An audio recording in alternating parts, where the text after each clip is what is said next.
কিন্তু নবীর কাছে চাইলে তো শিরক। নবীর মাধ্যমে চাইতে দেরি, কবুল হতে দেরি হবে না। আমার নবীকে আমার আল্লাহ অসংখ্য ক্ষমতা দিয়েছেন, সুবহানাল্লাহ বলবেন না? আমার আল্লাহ অনেক আউলিয়া কেরামকে, হক্কানি ওলি যারা, হক্কানি আল্লাহর মাহবুব বান্দা যারা, তাদেরকেও আমার আল্লাহ ক্ষমতা দিয়েছেন। জোরে কি বলা যাবে না সুবহানাল্লাহ? যেমন শুনে রাখুন, আজরাইল আলাইহিস সালাতু ওয়াস সালাম তিনি মানুষের রূহ কবজ করবে। আল্লাহ যদি বলেন কুন ফায়াকুন, বলতে দেরি হয়, হইতে দেরি হয় না। কিন্তু আজরাইলকে আমার আল্লাহ দায়িত্ব দিলেন রূহ কবজ করার জন্য, ঠিক কিনা? হে আমার বাবারা, সিংহা ফুক দিবেন, দায়িত্ব দেওয়া হলো। এরপরে আপনারা দেখুন, জিবরাইল আলাইহিস সালামের মাধ্যমে মেসেজ নিয়ে আসে নবী রাসূলের কাছে, তাকে দায়িত্ব দেওয়া হলো। কিন্তু সব ক্ষমতার মালিক কে? আর জোরে বলতে হবে, তিনি কে? আল্লাহ সব ক্ষমতার মালিক। কিন্তু আমার আল্লাহ জমিনের মধ্যে কিছু মানুষকে, কিছু পয়গম্বরকে ক্ষমতা দিয়েছেন। যেমন ডাক্তার রোগ ভালো করতে পারবে না, ডাক্তার রোগ ভালো করতে পারবে না, কিন্তু রোগ ভালো করবেন আল্লাহ। কিন্তু আমার আল্লাহ ডাক্তারের কাছে কিছু ক্ষমতা দিয়েছেন, কিভাবে রোগীকে ভালো করা যায়, আছে না নাই? ঠিক আল্লাহর কিছু পেয়ারা বান্দা আছে, আল্লাহর কিছু মাহবুব বান্দা আছে, আল্লাহর কিছু মনোনীত বান্দা আছে, অর্থাৎ যাদেরকে আমার আল্লাহ দায়িত্ব দিয়েছেন। অর্থাৎ কিছু মানুষ আল্লাহ বিমুখ হয়ে যাবে, রসুল বিমুখ হয়ে যাবে, কিছু মানুষ পথহারা হয়ে যাবে, কিছু মানুষ গায়রিল মাগদুবি আলাইহিম, ওই পথে চলবে। আল্লাহর মনোনীত বান্দা যারা, আল্লাহর পেয়ারা মনোনীত বান্দা যারা, মুমিন বান্দা যারা, অর্থাৎ হক্কানি ওলি আল্লাহ যারা, তাদেরকে আমার আল্লাহ ক্ষমতা দিয়েছেন, দায়িত্ব দিয়েছেন।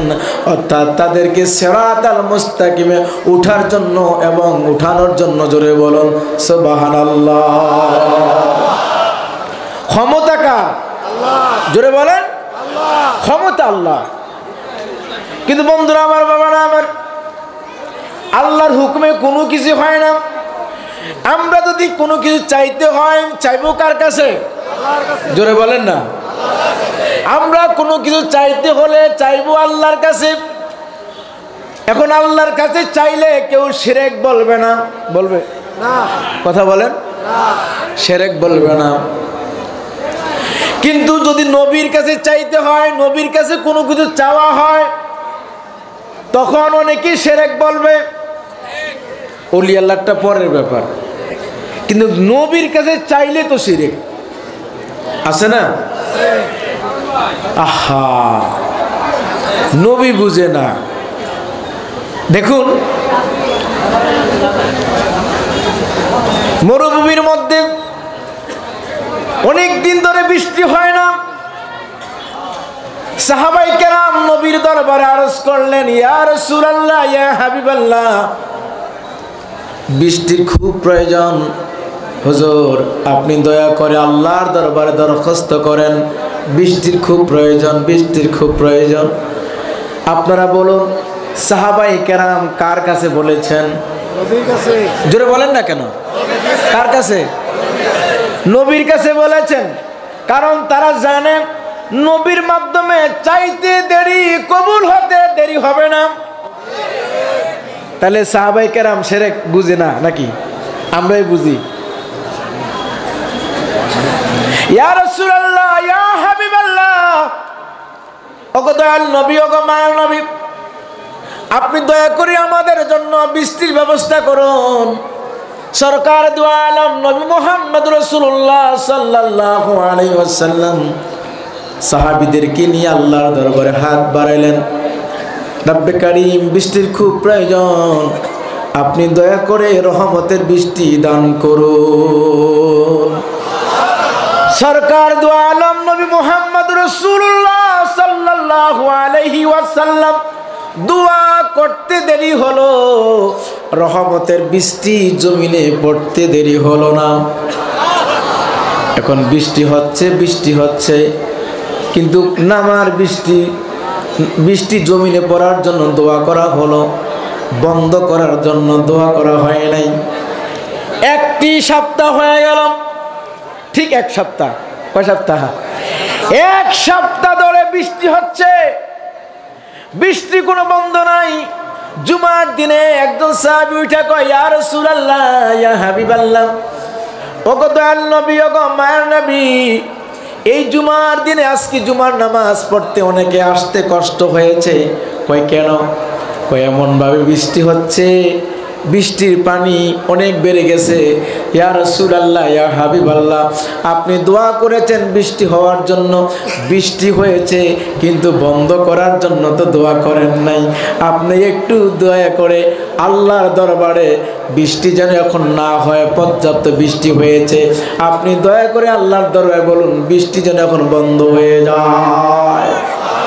তো সাহাবায়ে কেরাম ডাইরেক্ট আল্লাহর কাছে বলে নাই, কার কাছে বলছে?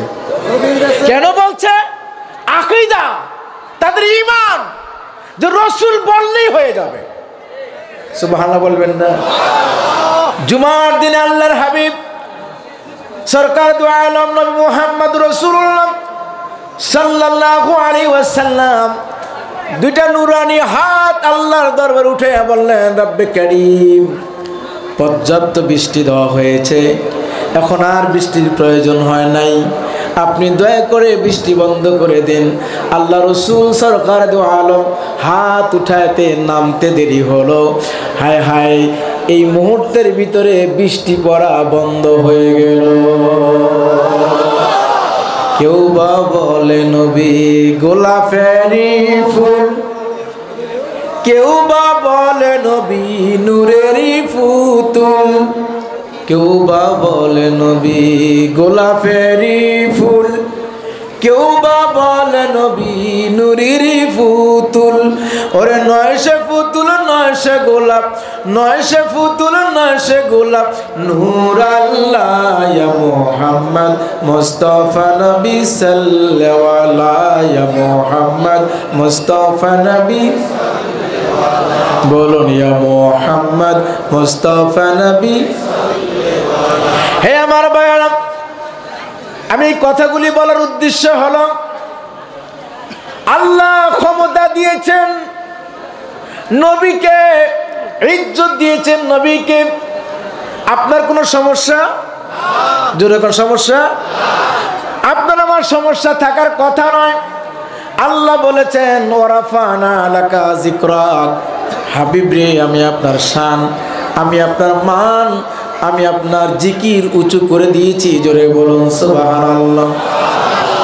বন্ধুরা আমার, বাবারা আমার, এখন আউলিয়া কেরামের শান মান কে বাড়াইলেন? আসতে বললেন কেন? আরো জোরে। নবীর শান মান বাড়াইছেন কে? আর আউলিয়া কেরামের শান মান বাড়াইলো কে? তাহলে আউলিয়া কেরামের শান মান বাড়াইলেন আল্লাহ, ইজ্জত বাড়াই দিলেন আল্লাহ, আপনি আমি কমাইতে পারবো? হ্যাঁ, কমাইতে পারবো? মনে হয় যে কমাইতে পারবেন। হ্যাঁ, কমানো যাবে না। আমরা মুসলমান এখন অনেক, একটু খেয়াল করুন তো, ভারতবর্ষে যখন মুসলমান ছিল না, খাজা গরিবের নেওয়াজ, তার জীবন ইতিহাস খুলুন, তিনি 90,10,000 অমুসলিমকে মুসলমান বানাইলেন। এটা আসতে বলেন সুবহানাল্লাহ, একটু জোরে বলেন না সুবহানাল্লাহ। তাহলে তিনি যে তখন মুসলমান ছিল, ভারতবর্ষের প্রতিনিধিত্ব দিয়েছেন কে? মুসলমানরা। সুবহানাল্লাহ বলবেন না আপনারা? এখন পৃথিবীর বুকে অনেক মুসলমান আছে, মুসলমানের সংখ্যা অনেক বেশি। ক্ষমতা কি আছে আমাগো? জোরে কন্যা আছে? কেন নাই? কারণ কি? আমরা মাঠে ঘাটে মারি খেই কেন? আগে মুসলমানের সংখ্যা বেশি ছিল, এই মুসলমানের হাতেই রাষ্ট্র ক্ষমতার দায়িত্ব ছিল। আজকে মুসলমান বেশি, দায়িত্ব নাই, মাইর খাই। কারণ কি? কারণ হলো খাজা গরিবের নওয়াজ ইসলাম প্রতিষ্ঠা করেছে। আজকে সেই খাজা গরিবের নওয়াজকে আমরা বুইড়া আঙ্গুল দেখাই। বাহাউদ্দিন নকশবন্দ, সেদিকে যাব না আমি, অনেক কথা। তবে আমি আপনাদেরকে এতটুকু বলবো, বিশ্ব জাকের মঞ্জিল পাক দরবার শরীফে 3 জনকে নিয়ে কি করেছেন? ঈদের জামাত আদায় করেছেন। সংখ্যা কত? আরো জোরে কোন? সংখ্যা ছিল 3, এখন কি 3 জন? এখন কত? এখন তো অভাবে নাই, ঠিক কিনা? মুসলমানের সংখ্যা অনেক পৃথিবীতে, এখন যদি খোঁজ করেন মুসলমানের সংখ্যা অনেক, কিন্তু মাইর খায়। মাইর খাওয়ার অন্যতম কারণ, যাদের মাধ্যমে ইসলাম পেয়েছে, যাদের মাধ্যমে আল্লাহকে পেয়েছে, যাদের মাধ্যমে রসুলকে পেয়েছে, যাদের মাধ্যমে সিরাতাল মুস্তাকিমের পথ পেয়েছে, আজকে তাদেরকে ভুলে যাওয়ার কারণে মুসলমানের এই কঠিন অবস্থা। আমরা কি 3 জনকে নিয়ে আমার কেবলাজান হুজুর শুরু করেছেন, আজকে লক্ষ লক্ষ কোটি কোটি মুরিদ। আপনারা বলেন তো সেই জামানার মুরিদ 3 আর এখনকার কোটি কোটি মুরিদের মধ্যে পার্থক্য আছে না নাই? একটু তিতা লাগবে এখন কথাটা আমার, কারণ এই যে আমার স্যার বসা, আলমগীর স্যার বসা, আমি যখন মাদ্রাসায় পড়ি দেখতাম কিভাবে কাজ করতো, কিভাবে খেদমত করতো, শিখছি আমরা। আর এখন আমরা খেদমত করি সব মোবাইলে, সব খেদমত মোবাইলে সব আটক পড়ে যায়। আমি আসতে পারি নাই, আমি খেদমত পাঠাইছি কোথায়? বিকাশ থেকে আর উঠে নাই। অনেকের কিছু আছে, অভ্যাস আছে না? আছে। আমি এখন কইলে একটু খারাপ লাগবে, তবে এতটুকু বলবো, মুজাদ্দেদ সাহেব কাকে ছাড় দিবেন না, ছেড়ে দিবেন না। আমরা আল্লাহর ওলিদের কাছ থেকে দূরে চলে যাচ্ছি, এই জন্য আমাদের কঠিন অবস্থা। ভাইরা আমার, বন্ধুরা আমার কেবলাজান হুজুর কেমন ওলি, আল্লাহ সুবহানাহু ওয়া তাআলা তাকে কেমন দায়িত্ব দিয়েছেন, এই কথাটা বলে আমি শেষ করছি। নূর মোহাম্মদ ভূঁইয়া সাহেব, তার বাড়ি হলো নারায়ণগঞ্জ। কোথায়? একটু আওয়াজ দেন না, কোথায়? নারায়ণগঞ্জ। সে পারিবারিক একটু বিরহ কলহে তিনি চলে আসলেন আপনাদের ফরিদপুর মধুখালীতে।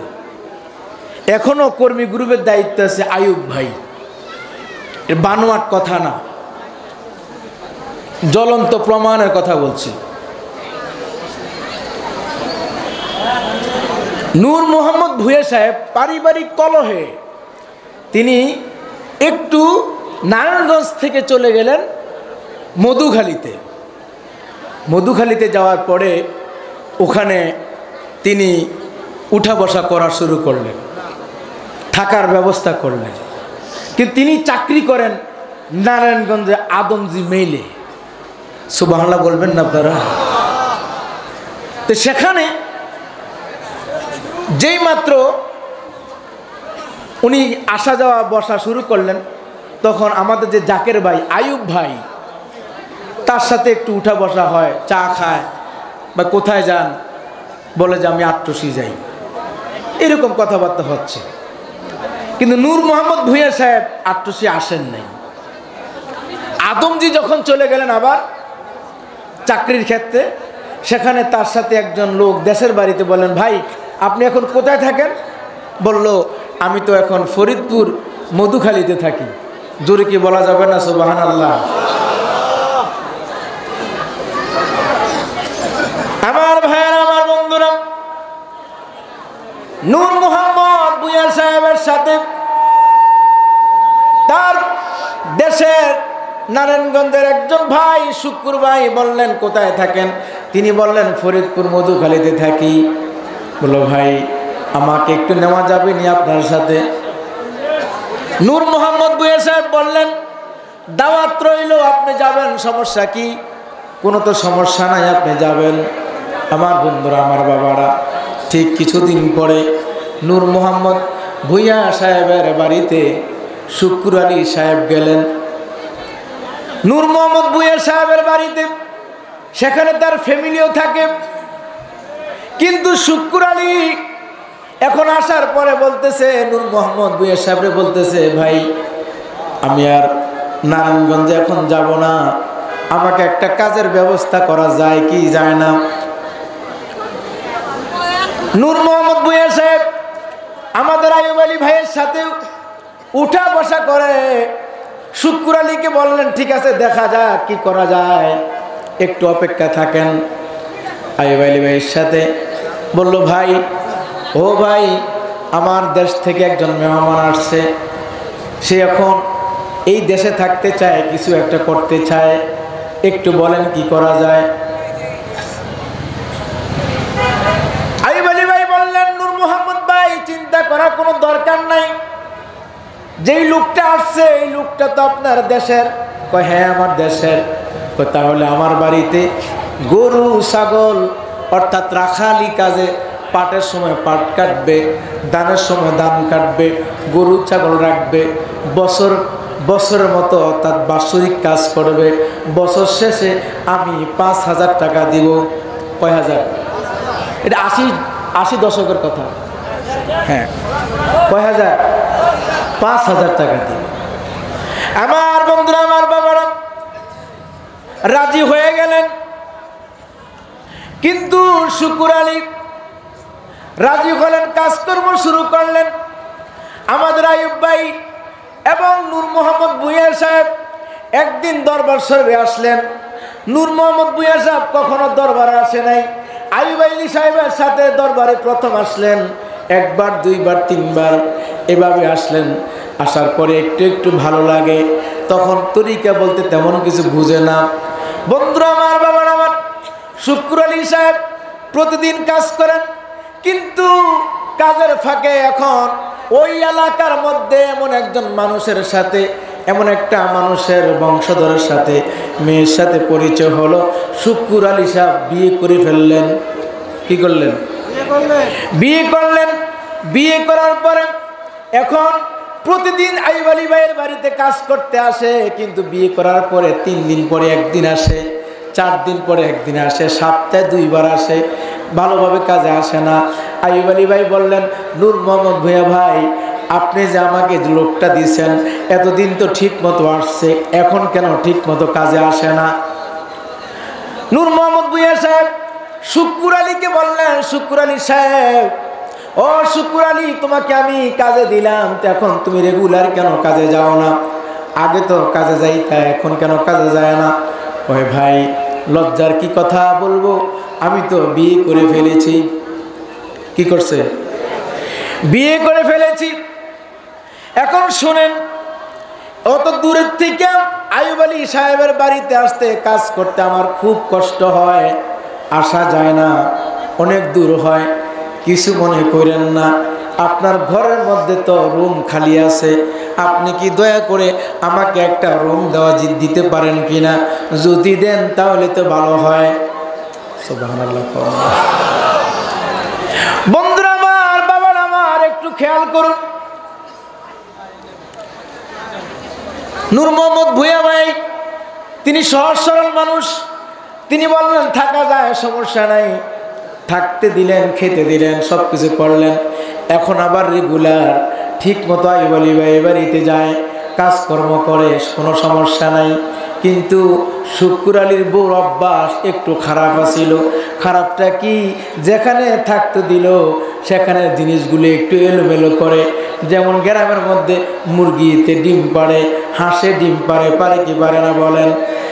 কিন্তু নূর মোহাম্মদ ভূঁইয়া সাহেবের এই ডিম মুরগিতে পারে, কিন্তু দেখা যায় সেই ডিমগুলিও নিয়ে যায়। নূর মোহাম্মদ ভূঁইয়া সাহেব কিছু বলে না, তার বিবিও কিছু বলে না। হঠাৎ করে বিবি বললেন, আপনি যাকে জায়গা দিলেন সে আসার পরে আমার মুরগি ডিম দেয়, কিন্তু এখন তো ডিম পাওয়া যায় না। এই সামান্য একটা জিনিস লিয়া মন কষাকষি করে ঝগড়ার মতো হয়ে যায়। বন্ধুরা আমার, বাবারা আমার, কিন্তু এই টাইমে প্রভাবশালী মেয়ের সাথে শুক্কুর আলীর বিয়ে হয়েছিল। এখন কি করা যায়? এখন স্বাভাবিকভাবে সে একটা প্রস্তাব একজনের কাছে বলল। সে বলল, ভাই আমি নূর মোহাম্মদ ভূঁইয়া সাহেবের কাছে 5,000 টাকা পাই। কত কত? আরো জোরে, আরো জোরে। থাকতে দিল, খাইতে দিল, বসার মতো জায়গা ছিল না। এখন উনি কয় কি, আমি 5,000 টাকা পাই। আশ্চর্য কথা। আইব আলী ভাইয়ের কাছে নূর মোহাম্মদ ভূঁইয়া সাহেব বললেন, ভাই আমার তো এই ঘটনা। সালিশ ডাক দিছে। সালিশ ডাক দেওয়ার পরে বলল যে তুমি যে 5,000 টাকা পাও কিভাবে? কয় আমি যখন বাড়ির থেকে আসি, বাড়ির থেকে আসার পরে নূর মোহাম্মদ ভূঁইয়া সাহেবের কাছে আমি এই 5,000 টাকা রাখছি। এখন বলছি যদি 5,000 টাকা দিতে না পারেন তাহলে আপনার যে ভিটা আছে, ভিটার থেকে আমাকে একটু জমিন হলেও আপনি আমার নামে লিখে দিবেন। এই শর্তে আমি নূর মোহাম্মদ ভূঁইয়া সাহেবকে 5,000 টাকা দিয়েছি। নূর মোহাম্মদ ভূঁইয়া সাহেব সহজ সরল মানুষ। আইব আলী সাহেবকে বললেন, ভাই এখন কি করা যায়? চলেন আমরা একটা জায়গায় যাই। কোথায়? এটার নাম শুনেছেন? এটার নাম হলো বিশ্ব জাকের মঞ্জিল, অর্থাৎ আটটুসি দরবার শরীফ। জোরে কি বলা যাবে না সুবহানাল্লাহ? তোমরা গিয়ে দেখো না, যাহার হয় না তুলনা। বলুন, তোমরা গিয়ে দেখো না, যাহার হয় না। ফরিদপুরে 1880-তে পীর কামেল সে একজনা। হায়রে পীর কামেল সে একজনা, তোমরা গিয়ে দেখো না, যাহার হয় না। আমার বন্ধুরা, আমার বাবারা, আইব আলী সাহেবের সাথে নূর মোহাম্মদ ভূঁইয়া সাহেব আসলেন। এসে চলে গেলেন। আবার ওখানে বিচার সালিশ হবে। তখন সালিশের মধ্যে নূর মোহাম্মদ সাহেবকে অপমান করলেন। 5,000 টাকা দিতে হবে, অথবা জমিন লিখে দিবে, অথবা গর্বিটা লিখে দিতে হবে। এইরকম অবস্থা। বন্ধুরা আমার, বাবারা আমার, কি করবে? দিন রাত শুধু এই পেরেশান আর পেরেশান। আইব আলী ভাই বললেন, এখনো আইব আলী ভাই জীবিত আছে। আইব আলী ভাই বললেন, নূর মোহাম্মদ ভূঁইয়া সাহেব আপনি চিন্তা করবেন না, চলুন আমরা আবার দরবার শরীফে যাই। জোরে কি বলা যাবে না সুবহানাল্লাহ? দরবার শরীফে আসলেন। আসার পরে আমার কেবলাজান হুজুরের কাছে নালিশ দিলেন, বাবা আমার এই অবস্থা, আমি থাকতে দিলাম, খাইতে দিলাম, বসার মতো জায়গা দিলাম, কিন্তু বাবা এখন আমার মান সম্মান নিয়ে টানাটানি হয়ে গেল। আমার কাছে নাকি 5,000 টাকা পাবে। এখন তো মান সম্মান আমার চলে যাচ্ছে। আমার কেবলাজান হুজুর বললেন, বাবা নূর মোহাম্মদ সাহেব শুনে রাখেন, জোরে কি বলা যাবে না সুবহানাল্লাহ? আমার হুজুর মনের খবর জানে। মুরিদ কি বলতে চায় এটা জানে কি জানে না? আমার কেবলাজান হুজুর এমন একজন মহান ওলি, তার অন্তর থেকে কোন কথাটা বাইরে হবে এটাও আমার কেবলাজান হুজুর মুরিদের চেহারা দেখে বলে দিতে পারে। নূর মোহাম্মদ সাহেব চিন্তা করার দরকার নাই। তবারক খেয়ে আপনি বাড়িতে চলে যান। সুবহানাল্লাহ বলবেন না? কি কইছে? তবারক খেয়ে বাড়িতে চলে যান। এখন নূর মোহাম্মদ সাহেবের আকীদা তো এখনো ঠিক হয় নাই। কেন? অত বেশি আসা যাওয়াও নাই। পীর মুরিদিও বুঝে না, ভালোবাসাও বুঝে না, পীরের প্রতি শ্রদ্ধা ভালোবাসা কিছু বুঝে না। কিন্তু একটা এখন মনের মধ্যে আসছে যে তবারক খেয়ে বাড়ি যান। এটা আমি দিলাম নালিশ, এখন বললো তবারক খেয়ে বাড়ি যান। বাহ, ভালো কথা। তো তিনি তবারক খেয়ে বাড়িতে চলে গেলেন। বাড়িতে চলে যাওয়ার পরে তিনি যেতে যেতে যেতে যেতে রহমতের সময় হয়ে গেল। জোরে বলেন না সুবহানাল্লাহ। রহমত পালন করলেন, রহমত পালন করার পরে ফজর পড়লেন, ফজর পড়ার পরে পাক কালাম ফাতিহা শরীফ পড়লেন, এরপরে খতম শরীফ পড়লেন, খতম শরীফ পড়ে তিনি একটু ঘুমাইলেন। আর এই দিকে শুক্কুর আলী সাহেবের স্ত্রী নূর মোহাম্মদের হাওলাদারের বাড়িতে আয়শা, নূর মোহাম্মদের ভূঁইয়া সাহেবের বাড়িতে আয়শা সুন্দর মতো প্যাকেট করে সমস্ত সরঞ্জামগুলি নিয়ে চলে গেলেন। কোথায়? বাড়িতে। যাওয়ার পরে এখন নূর মোহাম্মদ ভূঁইয়া সাহেব ঘুম থেকে উঠে দেয় যে সমস্ত কিছু পরিষ্কার। কি কারণটা কি? কোথায় গেল? আমার বন্ধুরা, আমার বাবারা, নূর মোহাম্মদ ভূঁইয়া সাহেবকে বললেন, বাবা যান, আপনি খেয়ে বাড়িতে যান। তবরক খেয়ে বাড়িতে চলে গেলেন। সকালবেলায় ফয়সালা হয়ে গেল, মিথ্যাবাদীকে তাও ফয়সালা হয়ে গেল। শুক্কুর সাহেবের বিবি নিয়ে সব চলে গেল। এরপরে শুক্কুর সাহেব আবার নূর মোহাম্মদের কাছে আইসা কয়, ভাইজান আমি আপনার কাছে ক্ষমা চাই, আপনার কাছে ক্ষমা চাই। যেদিন থেকে আমি বলেছি আপনার কাছে 5,000 টাকা পাবো, যেদিন থেকে আমি বলেছি আপনার কাছে 5,000 টাকা পাবো, সেদিন থেকে আমি কোনো ঘুমাইতে পারি না। আবার আপনি 2 দিন পরে কোথা থেকে আসছেন তাও আমি জানি না, কিন্তু স্বপ্নের মাঝে আমাকে এমন একজন বৃদ্ধ মানুষ, নূরানী চেহারা, সুন্দর একজন মানুষ আমাকে বলছে, যাও এই শুকুর আলী, এখনো তুমি চিনতে পারো নাই, যাও যাও যাও আমার মুরিদের কাছে যাইয়া, নূর মুহাম্মদের কাছে, ভূঁইয়া সাহেবের কাছে যাইয়া মাপ চাও, ক্ষমা চাও, ক্ষমা চাও, ক্ষমা চাও। যদি নূর মুহাম্মদ ভূঁইয়া সাহেব ক্ষমা না করে তাহলে তোমাকে আল্লাহ ক্ষমা করবে না। আমার এই কথা বলার উদ্দেশ্য হচ্ছে, আল্লাহ যেমন মানুষকে, নবীকে, পয়গম্বরদেরকে কিছু দায়িত্ব দিয়েছেন, ঠিক হক্কানি ওলিদেরকেও আমার আল্লাহ সুবহানাহু ওয়া তাআলা কিছু দায়িত্ব দিয়েছেন। তাহলে আউলিয়া কেরামের কারামত সত্য না মিথ্যা? আরো যেরকম সত্য না মিথ্যা? এই বাংলাদেশের জমিনে ইসলাম প্রতিষ্ঠা করেছেন কে? জোরে বলেন না। ওলি আল্লাহরা। সেই ওলি আল্লাহদেরকে নিয়ে আজকে কথা বলো, ওলি আল্লাহদের ব্যঙ্গ করো, নবী রাসূলদেরকে নিয়ে নবী বিদ্বেষী কথা বলো, সমস্ত কিছু মানে। এখন বাইর হইছে তাওহীদি জনতা। কি জনতা? জোরে কর না, কি জনতা? এই তাওহীদি জনতা বের হয়ে গেল, এরা বলে ইসলাম প্রতিষ্ঠা করে। অথচ ইসলামকে যারা আনলো, ইসলামকে যারা প্রতিষ্ঠা করলো বাংলার জমিনে, তারা হচ্ছেন ওলি আল্লাহরা। সেই ওলি আল্লাহর বিপক্ষে যদি কেউ কথা বলে, আমি আপনাদেরকে বলবো, আপনারা কি চুপ থাকবেন? কি করবেন? ইমানি শক্তি, ইমানি শক্তি আমাদের কর্তব্য হবে ইমানি শক্তি দিয়ে প্রতিহত করা। এখন বিশ্ব জাকের মঞ্জিল দরবার শরীফকে নিয়ে যদি কেউ কথা বলে, তাহলে চুপ থাকবেন? কি করবেন?